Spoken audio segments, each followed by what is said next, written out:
Բարև ձեզ, Arm Radio-ի եթերում սոցիալական ցանցերի տեսությունն է։ Ես Հասմիկ Բուդաղյանն եմ եւ ձեզ կներկայացնեմ վերջին 1 օրվա ընթացքում սոցցանցերում առավել շատ քննարկված թեմաների ամփոփումը։ Առանձնացրել եմ հետեւյալը.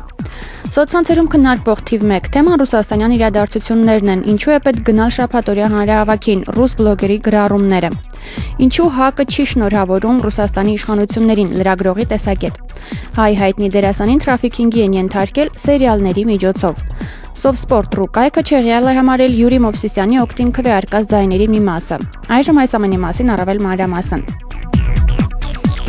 Սոցցանցերում քննարկվող թիվ 1 թեման մնում է ռուսաստանյան իրադարձությունները։ Իզաբելլա Աբգարյանը գրում է. Եթե արդեն Մոսկվայում ապրող բարեկամս, ով ռուբլյովկայում տուն ունի մեծ բիզնես, տարին 4 անգամ հանգստանում է ամենաթանկ երկրներում, իր Facebook-ի պատը նախշել է միտինգի գնալու կոչերով ու հակակառավարական տեսանյութերով, ուրեմն Ռուսաստանում իսկապես կարող է լուրջ բան տեղի ունենալ։ Գրառման հեղինակն իր մոսկվացի բարեկամին հարցրել է. «Չես վախենում ամեն ինչ կորցնել»։ Պատասխանել է. «Մտածում եմ, որ վաղը տղայիս ձեռքից ամեն ինչ կառնեն»։ Արթուր Թուխիկյանն էլ կարծում է, որ Ռուսաստանում ոչ մի բան էլ չի փոխվի եւ եթե նույնիսկ միտինգի 1 միլիոն մարդ հավաքվի, միևնույն է դա կլինի դժգոհների փոքրամասնություն։ Հեղափոխությունները շաբաթ օրը միտինգի սխեմայով չեն արվում։ Իսկ բլոգեր Բոչարսկին Live Journal-ի իր բլոգում բացատրում է, թե ինչու է անհրաժեշտ հանրության ներկայությունը շաբաթ օրվա հանրահավաքին։ Որքան էլ զարմանալի է, իշխանությունն առաջ է սլանում այնքան, որքան նրա համար ճանապարհ է հարթում հասարակությունը։ Այս շաբաթը ցույց տվեց, որ սահմանների փոփոխություն հնարավոր է եւ դա միայն մասնակցությամբ ու սեփական ներկայությամբ պետք է ապացուցել։ Սա նույնպես ընտրություն է, հրապարակը քվեաթերթիկ է, որի վրա նշումն էլ ձեր ներկայությունն է, գրում է ռուս բլոգերը։ Իսկ ինչ կարող է լինել հրապարակում։ Բլոգերն այնուհետև կանխատեսումներ է անում։ Իհարկե ոչ ոք չի կրակի, չի հարձակվի ժողովրդի վրա։ Լիբիա չի լինի, բայց կարող է լինել բելարուսական սադրանքի պես մի բան։ ԿԳԲ-հականները կփշրեն խանութների ցուցափեղկերն ու այդ ամենը կբարթեն ընդդիմության վրա։ Հնարավոր է կազմակերպեն Կրեմլի պաշարում եւ այլն։ Ժամը 6-7-ի կողմերը ձերբակալություններ կլինեն, իսկ ակտիվիստների բուն ձերբակալությունները Պուտինն ավելի ուշ կկազմակերպի մարտ ամսին մոտ։ Այս բոլոր ռազմավարությունները չեն աշխատի, որովհետև մենք այս ամենը ինքներս մի հուսալի ճանապարհով կլուծենք, մեր ներկայությամբ։ Պուտինը Քադաֆի դառնալ չի ուզի, իշխանության սահմանները կսեղմվեն եւ ամեն ինչ կընկնի իր տեղը։ Գուցե դրա համար պետք լինի 5 տարի, գուցե 3 ամիս, պետք է պարզապես շաբաթ օրը գալ ժամը 2-ին եւ քվեարկելով գնալ տուն արդեն լրիվ ուրիշ երկիր, գրում է Բոչարսկին իր Live Journal-ի բլոգում։ Ճանաչված լրագրող Սվետլանա Սարոկինան էլ Live Journal-ի իր բլոգում հետևյալ վերնագրով գրառումն է արել. «Իմ ու Իրինայի որոշումը»։ Պարզվում է իրավապաշտպան Իրինա Յասինան եւ հայտնի լրագրող Սվետլանա Սարոկինան հայտարարել են իրենց որոշման մասին դուրս գալ Ռուսաստանի նախագահին կից քաղաքացիական հասարակության զարգացման եւ մարդու իրավունքների գծով խորհրդի կազմից։ Որպես խորհրդից դուրս գալու պատճառ նրանք նշել են Պետդումայի ընտրությունների արդյունքների կեղծումը եւ հանրահավաքների մասնակիցների հանդեպ բռնությունները։ Մեդվեդևին կից խորհրդում աշխատանքային 3 տարիները մեզ բերեցին համոզման, որ Ռուսաստանի քաղաքացիների իրավունքների եւ ազատությունների հանդեպ հարգանքը Ռուսաստանի նախագահի եւ նրա թիմի համար առաջնահերթություն չեն, ասվում է Սարոկինայի բլոգում։ Այս հայտարարությունից առաջ այդ նույն Ռուսաստանի նախագահին կից քաղաքացիական հասարակության զարգացման եւ մարդու իրավունքների գծով խորհրդի նախագահ Միխայել Ֆեդոտինն ասել է, որ Ռուսաստանում կատարվածը ծայրահեղ անհանգստության տեղիք է տալիս։ Կայքերից իմանում ենք, որ Ժառանգություն կուսակցության падգամավոր Զարուհի Փոստանջյանին Ռուսաստանի ժողովրդադեմոկրատական միավորման ղեկավար 2000-ից 2004 թվականներին Ռուսաստանի վարչապետ Միխայիլ Կասյանովը, ում հետ падգամավորն առիթ է ունեցել հանդիպելու դեկտեմբերի 1-ից 5-ը Ռուսաստանի խորհրդանական ընտրությունների դիտորդական առաքելության շրջանակներում ասել է. Պուտինը գնում է Մուբարակի պես, գնում է Չավուշևսկու պես, Պուտինը գնալու է Քադաֆիի պես, Պուտինը չի մնալու։ Սոցցանցերում տարածվել է նաև մի տեսահոլովակ, որտեղ երևում է, թե ինչպես Սանկտ Պետերբուրգում ընթացող ընդդիմության հանրահավաքի ժամանակ մի երիտասարդ հայտնվել է Վլադիմիր Պուտինի դիմակով։ Նա պատասխանել է ընտրողների հարցերին, լուսանկարվել հավաքվածների հետ, մի լավ զվարճացրել բոլորին, սակայն շուտով նրան ոստիկանությունը ձերբակալել է։ Ռուսաստանյան ընտրությունների թեմային է անդրադարձել Մեդիամաքսի տնօրեն Արադ Հադևոսյանը, ինչու է լռում ՀԱԿ-ը վերտառությամբ հոդվածով։ Հայաստանի նախագահն ու վարչապետը արդեն շնորհավորել են Ռուսաստանի ղեկավարներին, իսկ ինչ վերաբերում է ընդդիմությանը, ապա շատերը սպասում էին, որ Հայ ազգային կոնգրեսն անպայման որևէ հայտարարություն կանի պաշտպանություն Ռուսաստանի դեմոկրատական ուժերի։ Ամենայն դեպս Facebook-ում ՀԱԿ-ի շատ կողմնակիցներ անթաքույց հիացմունքով են խոսում Ռուսաստանում ծավալվող իրադարձությունների մասին։ Սակայն Ռուսաստանի ընտրություններից անցել է համարյա 1 շաբաթ, իսկ ՀԱԿ-ը որևէ կերպ իր դիրքորոշումը չի մեկնել, գրում է Արա Թադևոսյանը։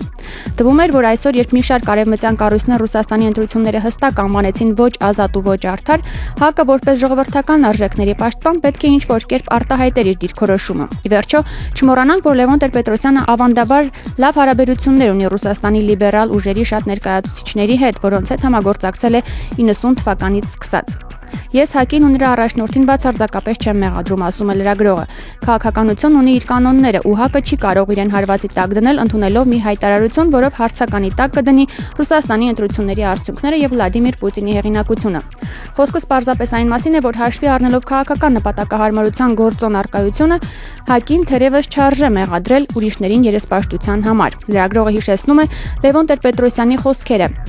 Մենք պարզապես գործ ունենք ռեալպոլիտիկ կոչված տղրահարչակ երևույթի հետ, որի էությունը սկզբունքների զոհաբերումն է քաղաքական նպատակահարմարությանը, ասել էր Լևոն Տեր-Պետրոսյանը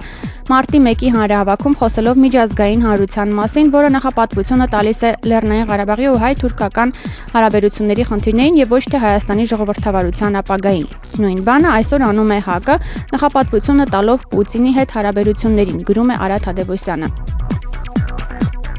Ռուսաստանում տեղի ունեցող վերջին իրադարձությունները ՀԱԿ համակիր Առաքել Սեմերջյանին ստիպել են անդրադառնալ այն հարցին, թե արդյոք ինչ պետք է անի Հայաստանում բնակվող քաղաքացին այս իրավիճակում։ Առաջին հայացքից շատ գայթակղիչ է ու գեղեցիկ ցանկացած երկրում տեղի ունեցող ժողովրդական շարժումները, ու ես երբեք չեմ էլ թաքցրել իմ համակրանքը այդ շարժումների նկատմամբ, բայց ես երբեմն մոռացել եմ, որ այդ երկրներում ապրում են բազմաթիվ հայեր, որոնք ցանկացած վայրի վերման դեպքում առաջիններից են հարվածը իրենց գլխին ստանում։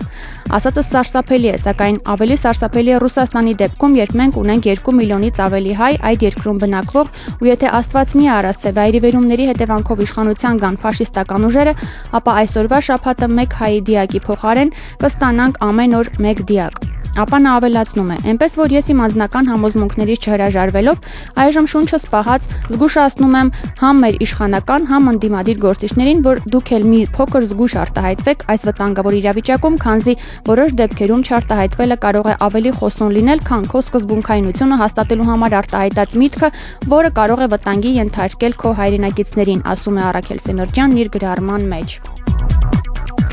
Facebook-ում ստեղծվել է Ազատ քաղաքացիներն ազատ քաղաքացիների համար էջը, որի կազմակերպիչները կոչ են անում շաբաթ օրը ժամը 12-ին միանալ իրենց Ռուսաստանի դեսպանության դիմաց ու պահանջել անհապաղ ազատ արձակել ընդդիմության առաջնորդներին եւ ընդդիմադիր հասարակական գործիչներին, թույլատրել անցկացնել խաղաղցույցեր եւ երթեր, դադարեցնել ազատ խոսքի դեմ սանձազերծված ապօրինի քաղաքականությունը Ռուսաստանում։ Ինչպես ժողովրդավարացման ճանապարհին գտնվող, սակայն ավտորիտար ռեժիմներ ունեցող շատ երկրներում, այնպես էլ Ռուսաստանում վերջին ընտրությունները ցույց տվեցին, թե որքան անպաշտպան է մարդը նման պայմաններում եւ ինչ է պատահում նրա հետ, երբ փորձ է արվում կազմակերպել բողոքի ակցիաներ կեղծված ընտրությունների եւ երկրում տեղի ունեցող անօրինականությունների դեմ։ Մենք Հայաստանում նմանատիպ դրսևորումների դեմ հանդես եկող քաղաքացիներս մեր վրթովմունքն ենք հայտնում ժողովրդավարացման գործընթացների ջատագովներին բանտերը նետելու քաղաքականության դեմ, անկախ նրանից, թե որտեղ է դա տեղի ունենում՝ Մոսկվայում, Կահիրեում, Մինսկում, թե Մոգադիշոյում, նշված է Ազատ քաղաքացիներն ազատ քաղաքացիների համար խմբի տարածած հայտարարության մեջ։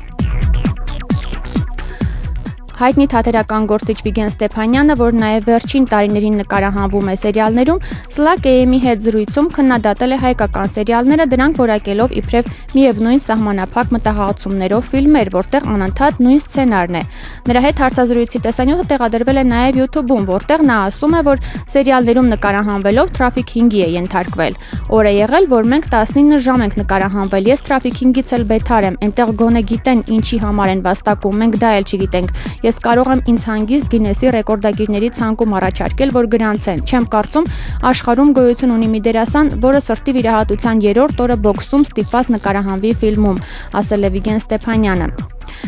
Նա նաև հիշում է, որ ժամանակին երկրի նախագահն արգելեց կրիմինալ բովանդակությամբ ֆիլմեր նկարել, բայց դա մոռացվեց։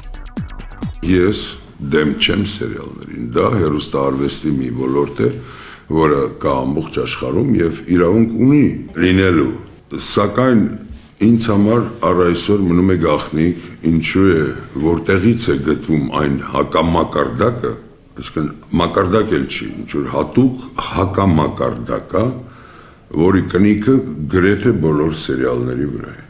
Ընդ որում քանի տարի առաջ ես հիշում եմ նախագահի մակարդակի վրա եղավ նիստ, եղան ժողովներ, որ չի կարելի այս անել, չի կարելի այն անել, չի կարելի այն անել, մարդը իսկապես շատ լուրջ դրեց այդ հարցադրումը։ Այն տպավորությունն է, որ ասացին ու լավ նենց ամուր մոռացան։ Կարող է սերիալի խորհրդական էլ հիմա ունենա այդ մարդը, որ գազ, գիտեք, այս սերիալում այսօր նման բան է կատարվում, չէ, շատ ավելի կարևոր գործեր կան, բայց երևի կան ինստիտուտներ, որոնք պիտի զբաղվեն այդ գործով։ Շատ կներեք, գոյություն ունի մշակույթի նախարարություն, գոյություն ունի լեզվի տեսչություն։ Դուք լսում եք դերասան Վիգեն Ստեփանյանին։ Սովսպորտ.ru կայքը, որ արդեն մի քանի շաբաթ է ինչ քվեարկություն է անցկացնում Ռուսաստանի լավագույն ֆուտբոլիստին որոշելու համար, կրճատել է Հայաստանի ազգային հավաքական եւ Կրասնոդարի հարձակվող Յուրա Մովսիսյանի ձայները։ Մեր ֆուտբոլիստի օգտին քվեարկած շուրջ 900 ձայն անվավեր է համարվել պատճառաբանությամբ, որ դրանք կեղծված են։ Ներկայում Մովսիսյանը շարունակում է մնալ առաջին հորիզոնականում, սակայն ընդամենը 100-ից քիչ ավելի ձայնով է գերազանցում երկրորդ հորիզոնականում գտնվող Մոսկվայի Դինամոյի հարձակվող Անդրեյ Վորոնինին։ Հայ օգտատերերը կարծում են, որ քվեարկության մեկնաբանություններում հայտնվել են ադրբեջանցիներ, որոնք հայի անվան տակ սադրանքով են զբաղված, ինչն էլ պատճառ է դարձել Յուրա Մովսիսյանին տրված ձայները կասկածի տակ առնելու։ Սոցցանցերում առավել շատ քննարկվող թեմաներից այսօր առանձնացրել է այսքանը։ Մեզ կարող եք հետևել նաև YouTube-ում youtube.com/armradio.fm107, ինչպես նաև Facebook-ի եւ Twitter-ի էջերում armradio.fm107։ Ձեզ հետ Հասմիկ Բուդաղյանն էր, հաճելի օր ձեզ, առայժմ։